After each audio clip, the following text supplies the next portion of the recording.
नमस्कार, मैं उमेश गौतम, समग्र प्रदेश समाचार से। आज भारत की स्थिति और भारत के विकास और भारत के कर्तव्य निष्ठा पे बात करेंगे देश के बायोलॉजिकल प्रकट हुए महानुभाव नरेंद्र दामोदर दास मोदी की। वास्तव में समाज ने और देश ने ऐसी विभूति को जन्म दिया कि कुछ कहा नहीं जा सकता। कुछ लोग तो पनौती कहते हैं और कुछ लोग इन्हें तेली कहते हैं, और पहले भी कहा जाता था। पर हमारी नजर में आज वो देश के प्रधानमंत्री हैं और एक सम्मानीय पद पे हैं, तो उनकी सम्मान और गरिमा कायम रखना चाहिए और उनके कामों को, उनके भाषणों को, उनके विकास को समय समय पर याद करते रहना चाहिए और लोगों को बताते रहना चाहिए कि हमारे महामानव देश और राष्ट्र के लिए जो जो कहा वो सब कर दिखाया। पर आपका नजरिया क्या है उस पर, वो हम जरूर आपको बताएंगे, क्योंकि उस नजरिया को देखना बहुत जरूरी है। क्योंकि मोदी जी विश्व गुरु बनने वाले थे और पूरी दुनिया में डंका बजा रहे थे। सवाल इस बात का है कि उस डंका में जो ढोल था वो फटा निकला, और जो फटा तो ढोल के अंदर खाली था, पोल था। तो डंका पति का डंका बजा पर ढोल के अंदर पोल निकला।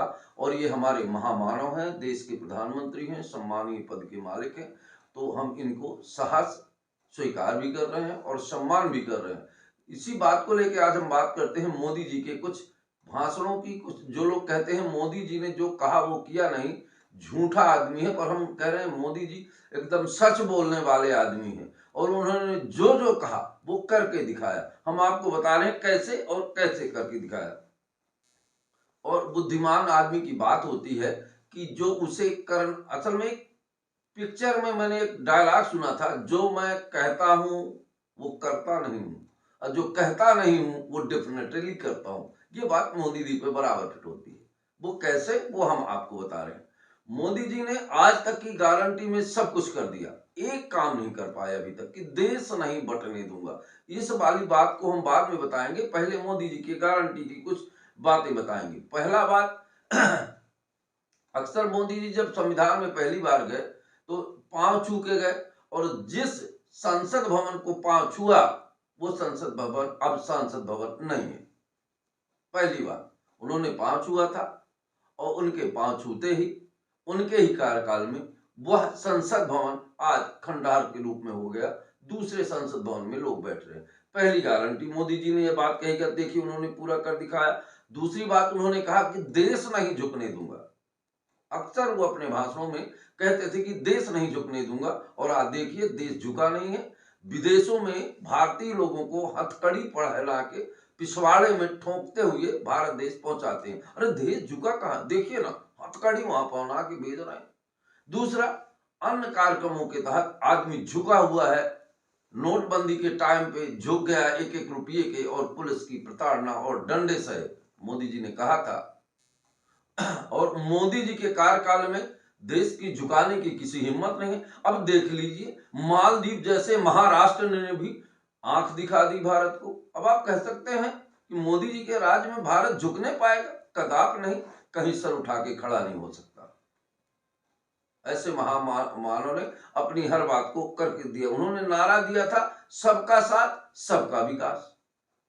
ये उनका बहुत बड़ा नारा था। अक्सर भारतीय जनता पार्टी के सारे लोग इस नारे को कहा करते थे कि सबका साथ सबका विकास, और आपने देखा मोदी जी ने सबका साथ सबका सफाया कर दिया।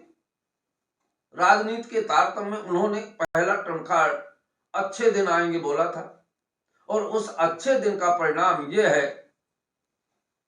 कि पूरे देश की जनता त्राहिमाम कर रही है। महंगाई हो, रोजगार हो, विकास हो, शिक्षा हो, सबको मोदी जी ने कहा था सबका विकास। उन्होंने कहा जब इनको खत्म ही कर दूंगा तो सबका विकास हो जाएगा, सब समान रूप से बराबर हो जाएंगे और देश विकसित हो जाएगा। क्योंकि जब चाय बेचने के बाद प्रधानमंत्री बन सकता है आदमी, तो अनपढ़ रहने के बाद विश्व गुरु तो बन ही सकता है। उसी कड़ी को लेकर मोदी जी ने इन चीजों पर प्रयोग किया। उन्होंने कहा कि सबको साथ सबका विकास, तो जब विद्यालय नहीं रहेंगे, शिक्षा नहीं रहेगी, नौकरी नहीं रहेगी, रोजगार नहीं रहेगी, हो गया ना साहब सबका विकास सबका विकास। सबका साथ। पहले क्या था, जो पढ़े लिखे लोग होते थे अच्छी नौकरियां पा जाते थे, जो जिस कर्म लायक होता था, जिस काम लायक तो उसमें लग जाता था। पर मोदी जी ने सबका साथ, सबका विकास किया। मोदी जी ने अक्सर अपने भाषणों में कहा था कि हम किसान की आय दुगनी कर देंगे और हमारे कार्यकाल में किसान बुलंदियों को चूम रहा है। देखिए, किसान को जब खेत बोना होता है तो लाइन में खड़े होकर खाद के लिए लठ खाता है। देखिए आगे बढ़ रहा है ना, पहले लठ नहीं खाता था, अब लठ खाता है, मजबूत हो गया है, दुगना मजबूत हो गया है। अब उसे एक बोरी खाद के लिए कृषक आईडी बनवानी पड़ती है।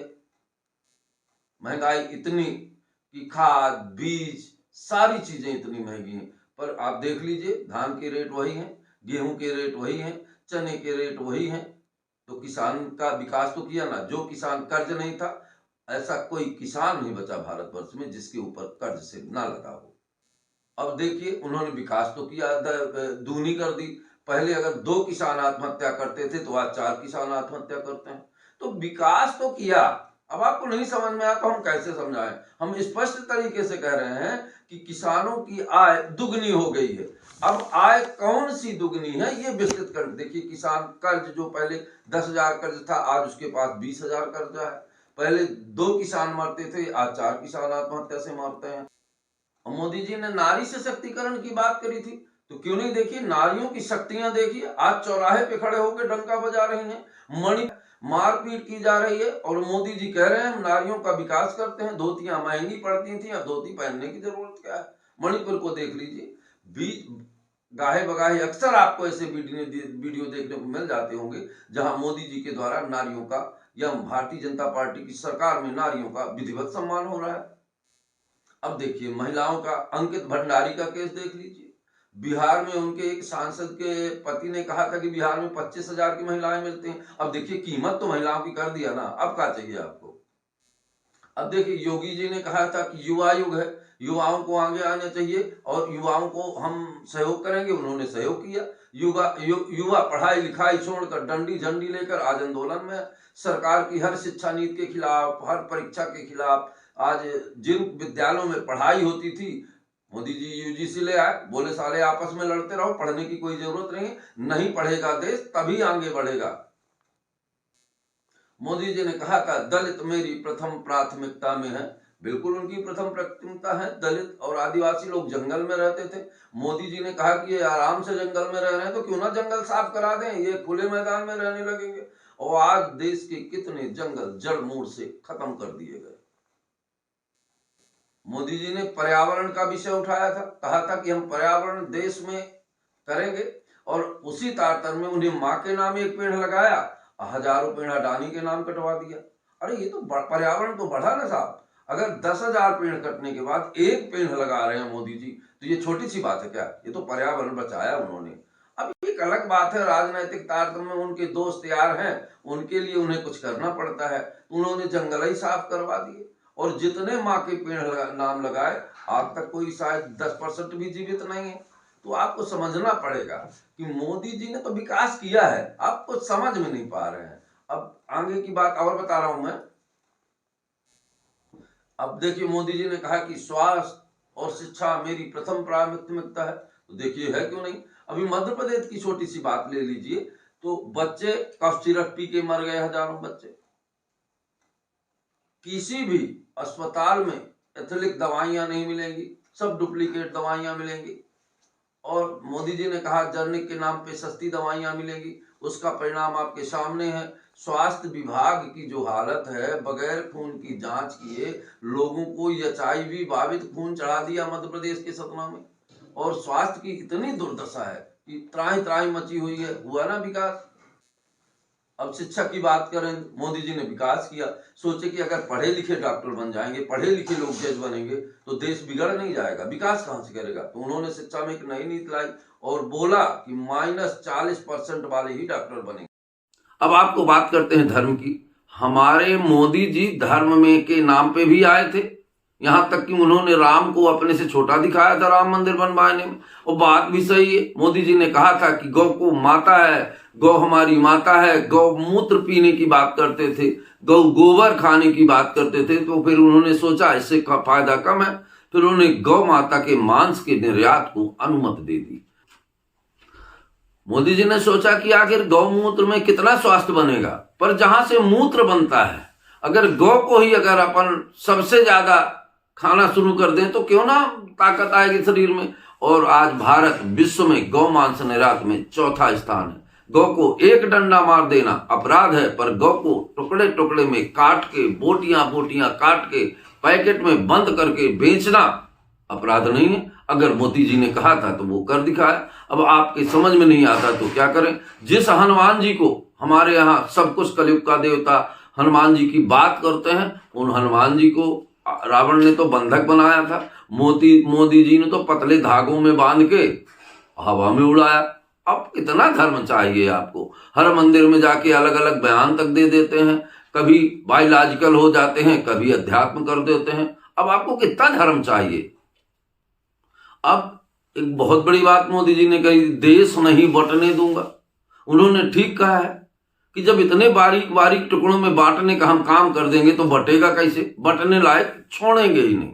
इसीलिए मोदी जी ने पूरे देश में SC/ST एक्ट 22 था तो 47 कर दिया। अब देश कैसे बटेगा भाई। उसके बाद UGC लाके बच्चों को पढ़ने के लिए प्रभावित कर दिया और पूरे भारत को पहले तो हिंदू मुस्लिम में बंटवारा किया गया, अब जाति जाति में ब्राह्मण, ठाकुर, बनिया, सवर्ण, आरक्षित, दलित, महासभा, तमाम चीजों में मोदी ने सबको अलग अलग कर दिया और ऐसी राजनीति करी। फिर देश कहां बटा, उसके अंदर की जनता तो वहां बट रही है। कल धर्म के नाम पर देश बटा था, जाति के नाम पर, आज भाषा के नाम पर भी हंगामे और उपद्रव शुरू हुए हैं। मोदी जी ने ठीक कहा था, देश नहीं बंटने दूंगा। मोदी जी ने एक भाषण में कहा था, कांग्रेस के मैनिफेस्टो में गरीब महिलाओं के मंगल सूत्र पे नजर है। और सच्चाई तो यह थी कि मोदी जी की मंगल सूत्र पे नजर थी और उन्होंने देख लिए, मंगल सूत्र बंद कर दिया, केवल सूत्र बचा, मंगल खत्म। अब देखिए, मंगल सूत्र इतना महंगा कर दिया सोना कि केवल सूत्र बचा, मंगल खत्म हो जाए। अरे मंगल सूत्र तुम अपने घर में पत्नी के गले में मंगल सूत्र नहीं पहनने दिया तो देश की महिलाओं के गले में मंगल सूत्र कैसे रह सकता। इसीलिए उन्हें याद था मंगल सूत्र और कहा था कि मेरी नजर मंगल सूत्र पे है। अब हम आपको एक कहानी बताते हैं योग्यता के आधार पर। हुमायूं और शेर शाह में युद्ध हो गया। युद्ध के दौरान शेर शाह ने हुमायूं को पराजित कर दिया और हुमायूं भागते भागते एक नदी में छुप गया। और जब नदी में छुप गया तो एक केवट ने उसकी मदद की। हुमायूं बचने के बाद उस केवट से बोला, ये बताओ भाई, मैं तुझे क्या दे दूं और तुम मुझसे क्या चाहते हो। आपने मेरी मदद की है, मैं आपका कर्जदार। केवट ने कहा कि आप जो दे देंगे मैं वो ले लूंगा। हुमायूं ने कहा कि दोबारा अगर मैं राजगद्दी जीत के पा गया तो राज सिंहासन में एक दिन के लिए तुम्हें राजा बना दूंगा। और बाद में हुमायूं जीता और राज सिंहासन में उस केवट को एक दिन के लिए राजा बना दिया। और एक दिन का राजा बनने के बाद उस केवट ने पहला काम किया कि पूरे देश में चमड़े के सिक्के चलवा दिए। हम आपसे ये कहना चाहते हैं कि राजा चाहे किसी भी जाति और धर्म विशेष का हो, पर एक बात का हमेशा ख्याल रखना चाहिए, वो उसके अंदर योग्यता होनी चाहिए। अगर अयोग्य है तो निश्चित तौर पर चमड़े के सिक्के ही चलवाएगा।